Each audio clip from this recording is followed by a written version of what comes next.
अस्सलामुअलैकुम वरहमतुल्लाहि वबरकातुहू। अज़ीज़ तलबा और तालिबात, आइए अब हम तवारिस और इर्तिका इस सबक के बारे में मालूमात हासिल करते हैं। साइंस 2 में जमात दहम के लिए पार्ट 2, जिसको तैयार किया है Parvez Jahangir, HKD Anglo Urdu high school Karad, ज़िला सातारा। यादा अज़ीज़ तलबा और तालिबात, पिछले वीडियो में हमने तवारिस और तवारिसी तब्दीलियाँ, इसमें हमने ट्रांसलेशन, ट्रांसक्रिप्शन, ट्रांसलोकेशन, इसी तरह से इर्तिका और नज़रिए इर्तिका के बारे में तफसीली तौर पर मालूमात हासिल किए हुए हैं। आइए अब सबक को आगे जारी रखते हुए इस तीसरे वीडियो में हम मज़ीद मालूमात हासिल करते हैं। इर्तिका के सबूत, जैसे कि हमने पिछले वीडियो में देखा था कि इर्तिका जो है ये एक तब्दीलियां पर हामिल एक मुसलसल और मुकम्मल अमल है, लेकिन उसे साबित करने के लिए हमें सबूत दरकार होते हैं, जिन्हें हम इर्तिका के सबूत कहते हैं। इसकी हिमायत में मुख्तलिफ अक़साम के सबूत मौजूद हैं। तो आइए इस इर्तिका के सबूत पर हम एक नज़र डालते हैं कि देखते हैं कि इर्तिका के मुख्तलिफ सबूत कौन कौन से हैं। इसमें सबसे पहले शक्लियाती सबूत।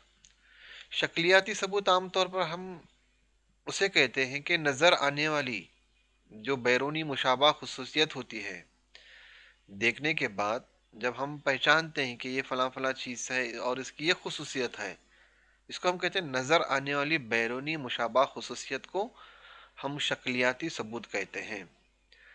अमल कीजिए, यहाँ पर चंद हैवानात की जो है तस्वीरें आपको दी गई हैं और उसमें बताना है हमें कि इनमें कौन सी यकसानियत जो है पाई जाती है। इन तस्वीरों से जो है हमें पता चलता है कि ये जो हैवानात हैं, इन हैवानात के मुंह की बनावट, आँखों का मकाम, नथनों और कानों की बनावट, जिस्म पर घने बाल, इनमें जो है हमें मुमासिल खुसूसियत इन हैवानात में नज़र आती है।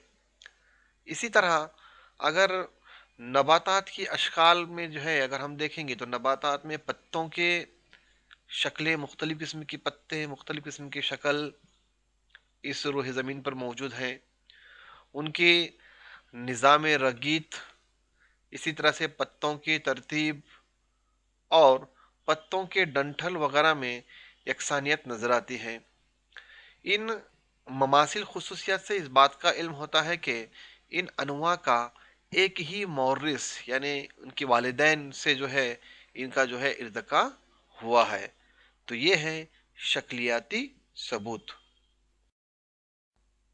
इर्तिका के सबूत में शक्लियाती सबूत के बाद आइए अब हम तशरीह सबूत के बारे में मालूमात हासिल करते हैं। यहाँ पर हम चंद तस्वीरों का जो है मुशाहिदा करते हैं, जैसे कि इंसानी हाथ, बिल्ली का पैर, चमगादड़ का पंख और व्हेल मछली के जन्फे। इन तस्वीरों का जो है बगौर मुशाहिदा करने पर हमें जो है ये पता चलता है कि इंसानी हाथ, बिल्ली का पैर, चमगादड़ का पंख, व्हेल मछली के जन्फे, इनमें कोई यकसानियत नज़र नहीं आती। इसी तरह इन जानदारों में इन अज़ा का इस्तेमाल भी मुख्तलिफ है। हम जानते हैं कि तमाम ये जो जानदार हैं, ये जानदार के जो अज़ा हैं उनका इस्तेमाल जो है वो मुख्तलिफ किस्म के कामों के लिए करते हैं। साथ साथ हर जानदार के उज़ू में हड्डियों की साख्त और हड्डियों के जोड़ में मुमासिलत दिखाई देते हैं।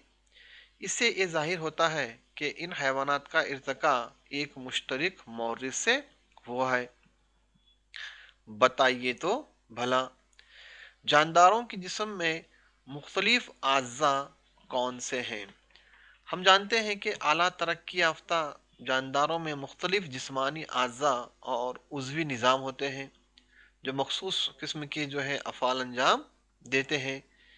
हर निज़ाम में ख़ास किस्म के अज़ा होते हैं, जैसे सीने के जोफ में जो है फेफड़े और दिल होता है, खोपड़ी में दिमाग होता है।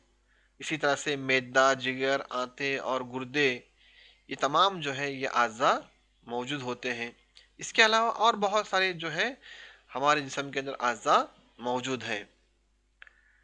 क्या जिस्म के हर उज़ू का इस्तेमाल होता है?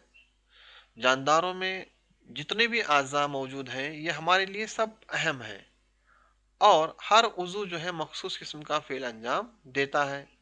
जैसे दिमाग जो है तमाम हमारे जिस्मानी अफ़आल पर काबू रखता है। इसी तरह से जो है दिल पूरे जिस्म में दौरान खून के लिए ज़िम्मेदार होता है। फेफड़े जो है हमारे तनफ़ुस का फ़ेल अंजाम देते रहते हैं। गुर्दे खून के फाजिल मादों की तख्तीरी करके जो है अ, खून को जो है छानने का काम करते हैं, तख्तीर करने का काम करते हैं। इसी तरह से जो है हर जिस्म का उज़ू जो है अपना अपना एक अहम रोल अदा करता है।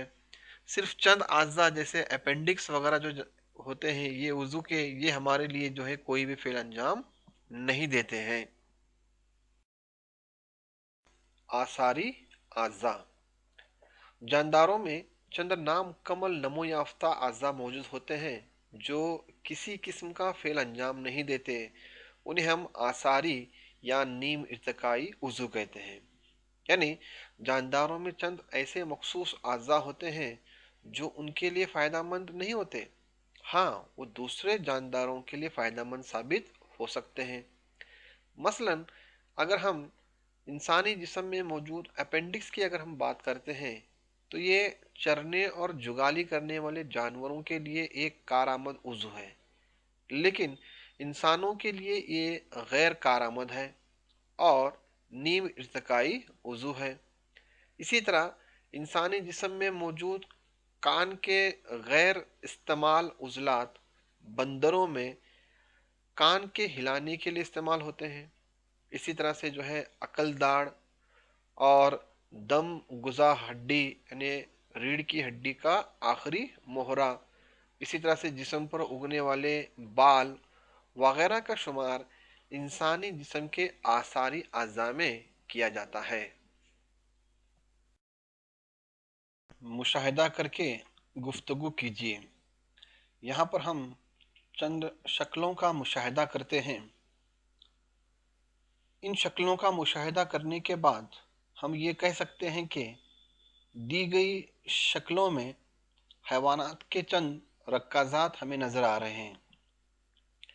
ये रक्काज़ात नकुश या बाक़ियात की शक्ल सूरत में हैं जो रक्काज़ी सबूत से इर्तिका की कई कड़ियों के दरमियान ताल्लुक़ पैदा करने में मदद मिलती है।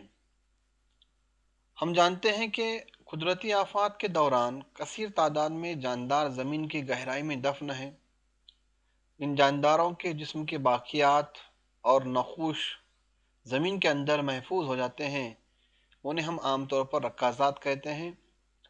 रक्काज़ात का मुताल्ला ये इर्तिका के अमल को समझने में निहायत ही कारआमद होता है, क्योंकि ये इर्तिकाई अमल के लिए आमतौर पर जो है सबूत फराहम करते हैं। तो ये है रक्काज़ी सबूत। कार्बन डेटिंग या कार्बनी पैमाइशी जमा। कार्बन डेटिंग ये एक किस्म की तकनीक है जिसकी मदद से एक रक्काज़ की उम्र का अंदाज़ा लगाया जा सकता है। जब हैवानात और नबातात ज़िंदा होते हैं तो वो मुसलसल कार्बन जज्ब करते रहते हैं, लेकिन जब ये फना हो जाते हैं तो उनमें कार्बन जज्ब करने का अमल आमतौर पर रुक जाता है। लेकिन उस वक्त उनके जिस्म में सिर्फ कार्बन 14 की सूरत में कार्बन की तनज़्ज़ुल पजीरी का अमल मुसलसल जारी रहता है। कार्बन 12 ये आमतौर पर तापकार उनसर नहीं है, इसलिए मुर्दा जानदारों के जिस्म में कार्बन 14 और कार्बन 12 के दरमियान तनासुब मुसलसल तब्दील होते रहता है। किसी जानदार के फना होने या ख़त्म होने के बाद का ज़माना उनमें मौजूद कार्बन 14 की फ़ालियत और कार्बन 12 और कार्बन 14 के दरमियान तनासुब या आमतौर पर जो है हम उसको निस्बत कहते हैं, निस्बत मालूम करके ज़माने की पैमाइश करते हैं। इस अमल को ही कार्बनी पैमाइश जमा या कार्बन डेटिंग कहते हैं। कार्बन डेटिंग के इस्तेमालात। تو سب سے پہلا اس کا استعمال عام طور پر علم رکازات کے مطالعے کے لیے کیا جاتا ہے، ساتھ ساتھ رکازات کی عمر معلوم کر کے انہیں جیولوجیکل ٹائم اسکیل میں رکھنا، ساتھ ہی ساتھ جو ہے قدیم زمانے کے جانداروں سے متعلق معلومات حاصل کرنا، اور انسانی رکازات اور دستی تحریروں کا زمانہ یا عمروں کا تعین کرنے کے لیے اس کاربن ڈیٹنگ کا عام طور پر استعمال کیا جاتا ہے۔